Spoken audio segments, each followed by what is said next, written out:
tudo bom com vocês?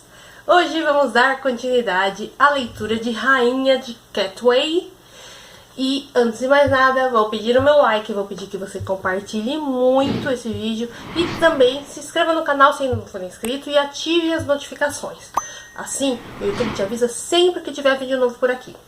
E caso você seja novo por aqui, seja muito bem-vindo ou muito bem-vinda ao meu canal Língua e Literatura, o canal que eu criei para trazer aí dicas de português, dicas de inglês, dicas de livro, enfim. E como eu já falei em outros vídeos, eu sempre comento lá nas minhas redes sociais, a coisa tá feia, né? Tá corrido, mas sim, eu estou programando muitas coisas legais. É que realmente o dia só tem 24 horas e tá difícil de, entendeu? Conseguir fazer tudo que eu gostaria de fazer. Mas em breve vocês vão ter novidades muito legais aqui no canal, tá? Tanto de dicas de inglês quanto de dicas de português, tá bom? Então, em breve, vídeos especialíssimos para te dar dicas nessas áreas aí, inclusive, né, dicas para quem vai fazer o Enem, vestibulares e aquela coisa toda, tá bom? Então, hoje nós vamos ler o capítulo 3, que é o capítulo Pioneiros, tá? Se você está acompanhando a leitura, você viu ontem, antes de ontem, né, a leitura do primeiro e do segundo capítulo, você já está entendendo aí que o livro aqui ele traz a história de cada personagem, né, praticamente aí a gente está vendo isso. E hoje nós vamos ver esse capítulo aqui que se chama Pioneiros. Vamos ver. Ontem a gente viu a história do Robert Catendê, que é aquele cara que incentivou a Fiona Mutesi, né, a garotinha, a jogar xadrez e ensinou, né, e deu todas as ferramentas ali, e deu né, aquele suporte, né, aquela incentivo mesmo para ela jogar e que mudou a vida dela, né? E hoje nós vamos ver aqui como que se deu isso, porque a princípio ele ia estar ali na comunidade, né, na favela do Cthulhu né, com as crianças para jogar futebol. Só que aí ele se viu numa situação assim complicada. Tipo, jogar futebol, legal, só que é um esporte perigoso. E na situação que as crianças, né, enfim, todas as pessoas ali da favela se encontram, realmente seria complicadíssimo se né, acontecesse algum acidente, enfim, uma torção ou algo do tipo, porque eles não tinham condição nem para comer direito, quem dirá para ir para o hospital e pagar remédio, enfim, então, né, tratamento. Então eles, né, estavam evitando entrar ali naquele meio. Então aí o Robert, ele vê uma outra, né, pensa em alguma outra coisa. E aí que entra aqui, vamos ver, né, eu acredito que entra aqui a questão do xadrez na história das crianças, tá? Então vamos começar aqui a leitura. Capítulo 3, Pioneiros. Um dia após o futebol, Catendê reuniu as crianças do seu projeto em Cthulhu ao seu redor e lhes perguntou: gostaria de aprender um jogo novo? Catendê ficou feliz ao ver Ivan Mutesasira e muitos dos outros espectadores dos treinos entre as 23 crianças reunidas. Qual jogo? Perguntou um dos garotos. Xadrez, respondeu Catendê. Ele só viu rostos sem expressão. Nenhuma das crianças ouvira falar daquilo antes. Então uma delas falou: eu conheço esse jogo. Você persegue uma pessoa no campo até tocá-lo. Não, corrigiu Catendê. Xadrez. Catendê tirou um tabuleiro de xadrez de plástico do seu bolso e procurou uma superfície lisa no chão árido do lixão. Então pegou uma sacola de plástico e esvaziou seu conteúdo sobre o tabuleiro. As crianças examinaram o tabuleiro de xadrez, contando 8 quadrados em cada.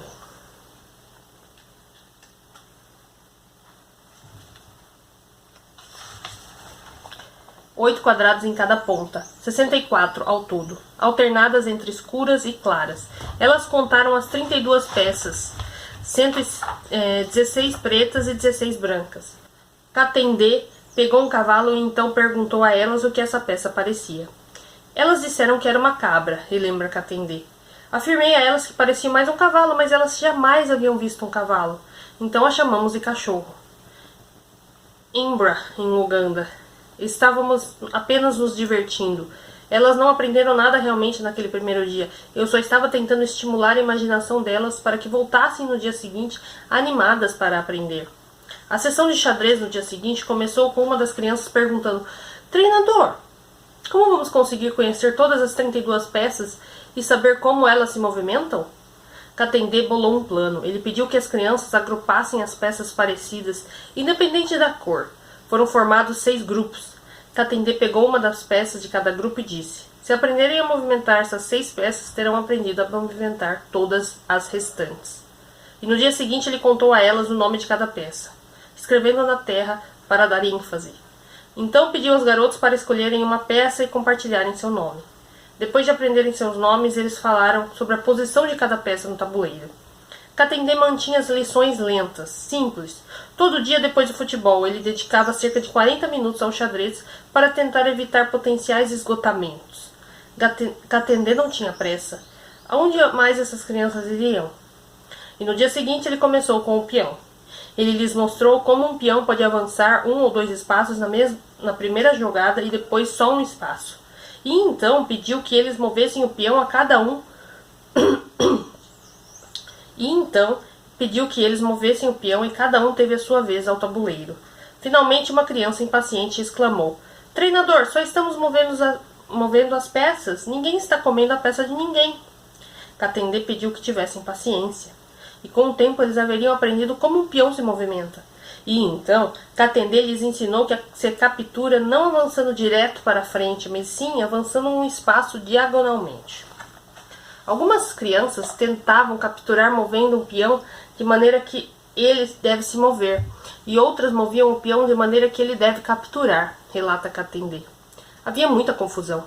Foram necessárias 3 ou 4 sessões apenas para cobrir o movimento do peão, mas, para encorajar as crianças, Katendê lhes disse que o peão era a peça mais difícil de aprender, porque havia regras para movê-lo, que não se aplicavam às outras peças. Usando o peão como base, Katendê lhes ensinou como as outras peças se moviam. Ele mostrou às crianças que a torre se move como o peão, mas pode se mover quantas peças quiser, desde que não haja quaisquer outras peças em seu caminho, e que pode se mover tanto vertical quanto horizontalmente. Então Katendê explicou que o cavalo se move como a torre, exceto que pode andar apenas 2 casas e em seguida vira para uma única casa. Sabendo que o cavalo podia ser uma peça frustrante para as crianças entenderem, Katendê inventou uma frase que os garotos acabaram traduzindo para uma espécie de passo de dança. 1, 2 virou, 1, 2 virou. Katendê os desafiou e com o tempo todos os alunos queriam mexer com o cavalo sem demonstrar aos outros que haviam contado as casas. Katendê colocou então um cavalo preto e um peão branco no tabuleiro e pediu para que todos tentassem capturar o peão com o cavalo. Aquele foi um bom quebra-cabeça, opina Katendê. Os fez pensar: 1, 2 virou, 1, 2 virou. O peão estava sempre lá parado, mas quantas vezes você deve mover o cavalo até ele chegar ao peão? Eles podem chegar bem ao lado do peão, e então ficam com medo de tirá-lo de perto dele. Foi uma luta, mas com o tempo a dominaram.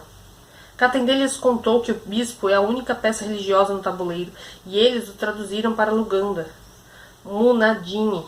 Era mais fácil explicar o bispo se movendo diagonalmente e sempre na mesma cor, porque as peças se mexem basicamente da mesma maneira que a dama no jogo de damas. Um jogo que muitas das crianças já haviam jogado. Ao que sabiam, ensinavam os que não sabiam, enquanto Katendê ficava observando. Aprender a mover a rainha foi simples. Katendê segurou um dos bispos numa das mãos e uma torre na outra, e os disse que a rainha combina os movimentos de ambas as peças. E no dia que Katendê chegou à peça final, o rei, as crianças esperavam que ele se movesse de maneira extraordinária por causa de seu tamanho comparado às outras peças. E então Katendê explicou que o rei só podia andar um espaço em qualquer direção. Quando ele sentiu certa decepção entre os pupilos, comparou a história do rei à das suas vidas. Eu perguntei a eles: quem conhece Kabaka de Buganda e já ouviu correr?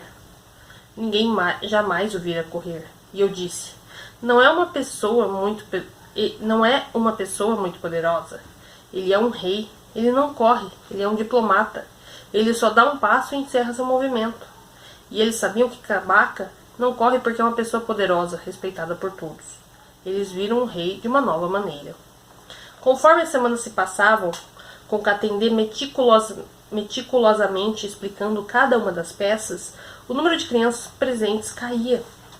Depois de 20 minutos de cada sessão, um garoto chamado Gerald começava a cochilar, chegando a babar, relembra Katendê. E eu perguntava a ele se estava tudo bem e ele acordava de supetão. Àquela altura, havíamos perdido alguns alunos porque eles acharam que aprender xadrez era um processo demorado. O grupo original de 20 crianças acabou se tornando um de apenas 5 garotos. E durante diversas semanas a presença chegou a 3 e Katendê se perguntou se suas suspeitas estariam certas desde o início. Será que essas crianças podem realmente jogar esse jogo? Ele questionou a sobrevivência do projeto de xadrez. Depois de Katendê explicar todas as peças, as 3 crianças que continuavam na aula convenceram as 2 que haviam abandonado recentemente a voltar. E quando elas retornaram, Katendê pediu aos garotos que já sabiam mover as peças para ensinar os outros. E quando a assiduidade finalmente se estabilizou em 5, Ivan Mutesasira, Samuel Mayanja, Gerald Mutiaba, Júlio Sale e Richard Tugumi, Katendê começou a se referir a eles como os pioneiros. Os pioneiros, por sua vez, chamavam Katendê de treinador Robert. Os pioneiros desenvolveram um grande interesse no jogo, diz Richard Tugumi. Chegou uma hora em que reduzimos nosso tempo de futebol porque amávamos muito o xadrez. Víamos como o jogo podia desenvolver as nossas mentes. Katendê identificou Richard como um líder. Ele estava jogando futebol no lixão quando Katendê chegou lá pela primeira vez para organizar a porção de futebol de seus ensinamentos. Richard estava entre os primeiros a se juntar ao projeto de futebol de Katendê e desde então raramente faltava. Uma noite, para tentar incentivá-lo, Katendê entregou ao garoto o único tabuleiro de xadrez para que levasse para casa. Richard o devolveu rapidamente. Mas por quê? Perguntou Katendê. Por que não quer ficar com o nosso tabuleiro? Richard permaneceu quieto até que Katendê puxar para um canto e perguntar mais uma vez por que ele não queria ficar com o tabuleiro. Sinto muito, treinador, desculpou-se o garoto. Mas quando o papai volta para casa à noite, ele já está bêbado e briga com a mamãe, e ele vai acabar destruindo o nosso tabuleiro. Então, no mesmo dia, Richard reuniu o restante dos pioneiros para procurar pelo lixão por tampas de garrafas e um pedaço de papelão em branco. Eles desenharam 64 quadrados no papelão e pintaram cada um cuidadosamente, e então gravaram os nomes das 32 peças nas tampinhas de garrafa. E durante muitas noites após aquilo, quando era a hora de Katendê ir embora de Catway, os pioneiros jogavam em seu novo jogo favorito, com tampinhas de garrafa num papelão, até estar escuro demais para enxergar. O treinador Robert nunca teve um treinador. Ele aprendeu xadrez sozinho, observando alguns de seus amigos jogarem no pátio da escola, durante seu segundo ano na escola secundária Lubiri. Eu vi os alunos jogando esse jogo estranho e perguntei a eles o que é isso. E eles me disseram que era que o jogo era apenas um para caras muito inteligentes. Eu precisei provar que eu era inteligente bastante para esse jogo. Katendê observava seus amigos jogarem toda a noite e finalmente perguntou se podia se juntar a eles. Ele comprou um tabuleiro de plástico barato e as peças de um amigo e jogou recreativamente de vez em quando ao longo dos anos seguintes. Não jogou xadrez competitivamente até chegar ao departamento de engenharia na Universidade de Kyambogo. Ele competiu em torneios contra jogadores muito mais talentosos que haviam crescido em famílias influentes, praticando mais consistentemente. Durante a odisseia que foi a sua infância, uma das poucas posses a qual Katendê se segurou foi o jogo de xadrez que comprara durante o ensino médio. E foi aquele mesmo jogo que ele levou para ensinar as crianças de Catway. Katendê aprendeu o jogo primeiramente através da tentativa e erro, e foi dessa maneira que o ensinou aos pioneiros. Ele admite que nem sabia todas as regras do jogo até diversos meses depois do projeto de xadrez começar, quando um amigo do Sports Outreach lhe deu um livro chamado Xadrez para Iniciantes. O livro ensinou a Katendê um pouco das estratégias e táticas básicas do xadrez. Ele aprendeu a importância de controlar a parte central do tabuleiro para ganhar uma posição de força. E por mais que já tivesse aprendido o roque, um movimento no qual o rei e a torre mudam de posição, o livro ensinou o roque grande e o roque menor, e que um jogador devia tentar rocar nos primeiros 10 lances do jogo. Ele também descobriu que o xadrez podia ser dividido em 3 estágios: abertura, meio jogo e final. Ler aquele livro foi um momento decisivo, acredita Katendê. Estudei cada palavra e a usei como referência para ensinar às crianças algumas coisas sobre o jogo que eu mesmo ainda estava aprendendo. trabalhando sem muita profundidade de conhecimento sobre a teoria do xadrez, que é uma maneira de abordar o jogo mais como um todo, do que como uma série de movimentos individuais.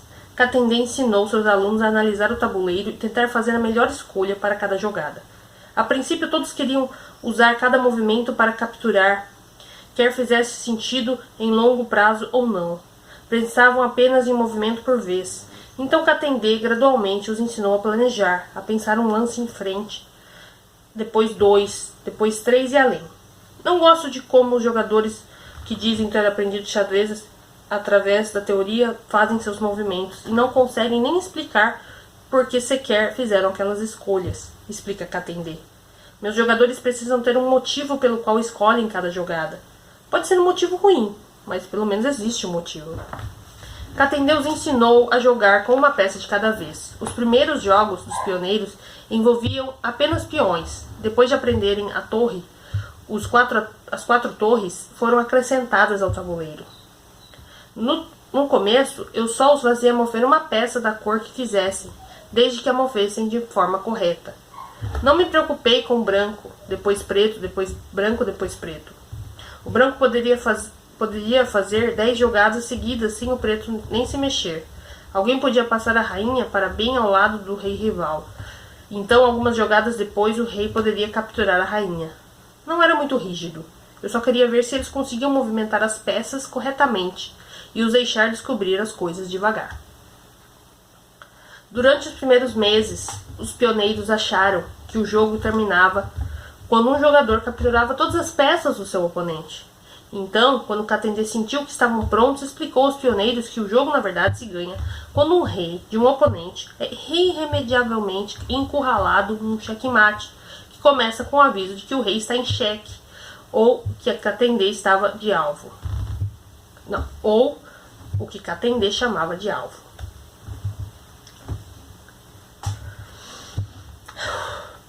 Que começa com o aviso de que o rei está em xeque, ou o que Katendê chamava de alvo.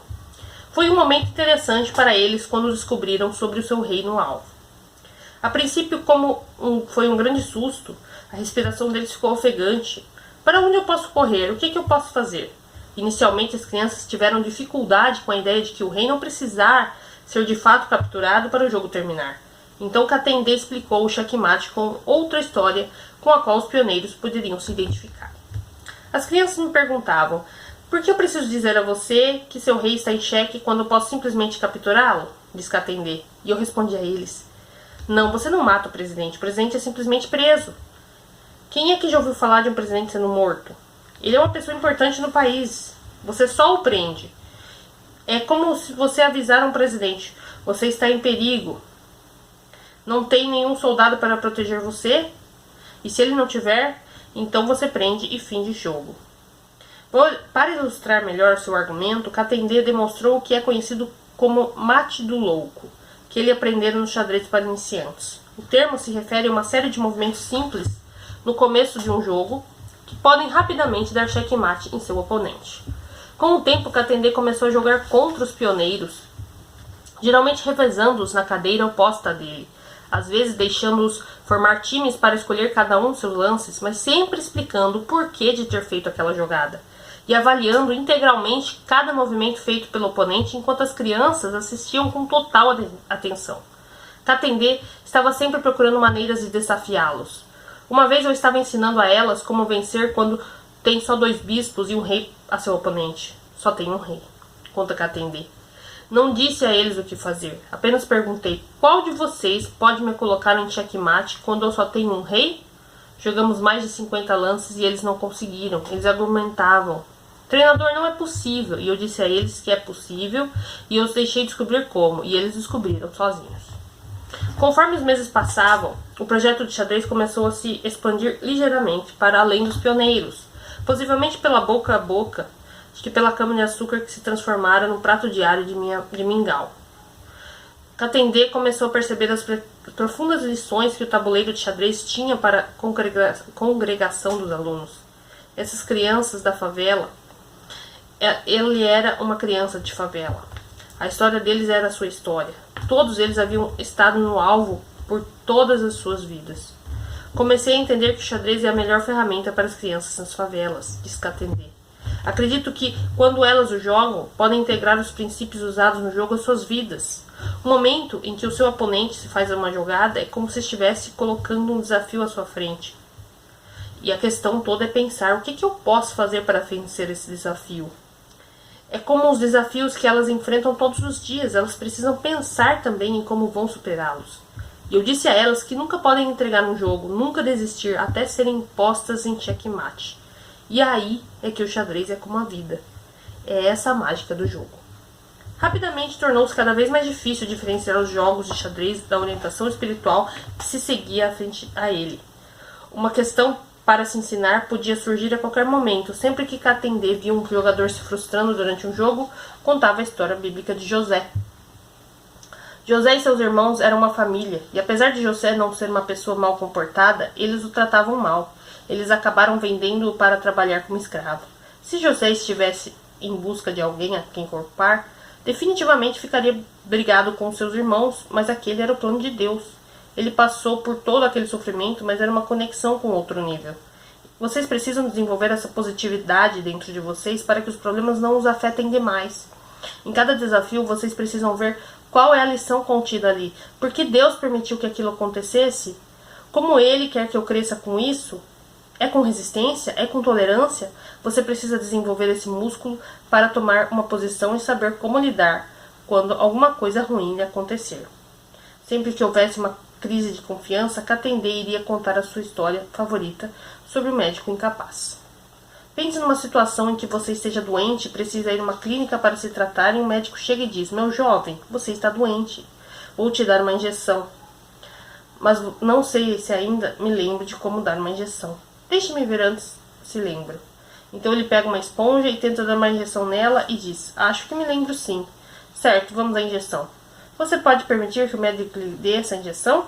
"É claro que não." "Por quê?" "Porque o médico não acredita nele mesmo." "Então como é que você pode confiar sua vida a ele?" "Você não pode. Se você não acredita em si mesmo, como espera que os outros acreditem em você?" As lições de Katendê foram projetadas para unir um monte de crianças desesperadas da favela numa comunidade de jogadores de xadrez, ajudando um ao outro a aprender e pensar nos seus futuros. "Um dia você vai poder ler a mente do seu oponente muitas jogadas antes", garantia Katendê aos meninos. "Você vai ver o que vai acontecer no tabuleiro muito antes de acontecer.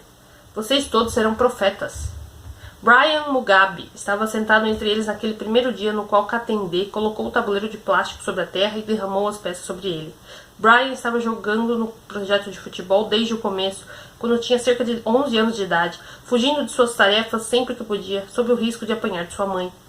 Ele era relativamente pequeno e às vezes ficava frustrado jogando futebol contra garotos maiores, mais fortes e mais habilidosos. Mas ele continuava indo, menos pelo futebol, e mais para ouvir o que o jovem treinador tinha a dizer, e é claro, pela comida. Brian abraçou o xadrez desde o primeiro dia, porque reconheceu imediatamente que ali seu tamanho não importava. Esse jogo era disputado com o cérebro, e Brian achou que não podia haver ninguém melhor em planejar e calcular. Ele viu o xadrez como uma chance de ser bom em alguma coisa pela primeira vez na vida. O jogo lembrou dos dias em que o pai o levava aos video halls e ele assistia a filmes sobre soldados a cavalo com lanças enfrentando um ao outro. A ideia sempre o fascinara. Um exército contra o outro, lutar ou morrer. Era isso que ele via quando olhava para o tabuleiro de xadrez.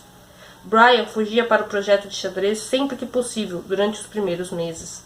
O bastante para ter aprendido como cada um dos soldados atacava e capturava.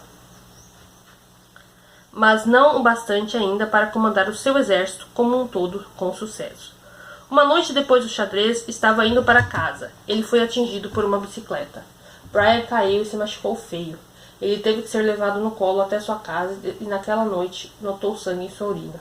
No dia seguinte foi levado ao hospital, onde os médicos descobriram que ele estava tendo uma hemorragia interna. Brian ficou em tratamento ali durante uma semana. Enquanto ficava no barraco de sua família se recuperando, ele não conseguia parar de pensar em voltar ao projeto de xadrez, em rever seus amigos e em se reconectar com a sua primeira sensação de estabilidade que jamais experimentara. Ele começou a perceber que não era do jogo que ele sentia falta, mas sim das pessoas com quem ele jogava. Passaram-se 3 meses até Brian se recuperar o suficiente para voltar ao projeto de xadrez. E àquela altura Katendê havia chamado alguns dos garotos com quem ele treinara de Os Pioneiros. E naquela época Katendê conseguira mover o projeto do lixão para um alpendre empoeirado do lado de fora do escritório do bispo John Michael Mujerwa, onde um telhado podia proteger as crianças da chuva e uma luz fraca os permitia continuar jogando nas noites em que escurecia cedo na favela. Um dia, provavelmente em 2005, quando Brian escapou de seus irmãos mais novos, Fiona e Richard, e correu até o projeto de xadrez, não fazia ideia do que estava deixando um rastro, e jamais poderia ter imaginado no que aquele rastro poderia dar. Ele certamente não sabia que estava sendo seguido, até que atender ver alguém na porta do alpendre, olhando de um cantinho. Uma jovem garota. Concluímos então aqui, gente, mais um capítulo. Uma jovem garota, né? A gente sabe que é a Fiona, né, gente? É isso aí. Cara, que história bacana, né?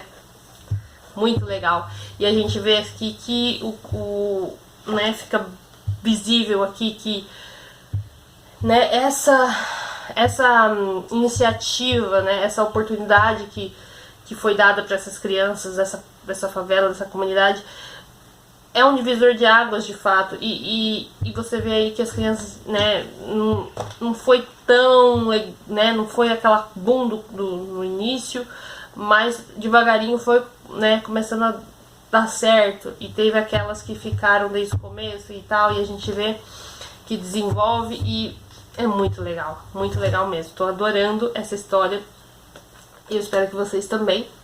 Então deixa aqui nos comentários pra saber o que vocês acham, tá bom? O que vocês estão achando, o que vocês acharam, se vocês já leram Rainha de Catway. Lembrando que tem uma adaptação, né, um filme aí, eu assisti, bem emocionante, assim, aquela coisa, né, filme eles têm que adaptar, então nem sempre é fiel 100%. Até o momento, eu posso dizer que tá sendo,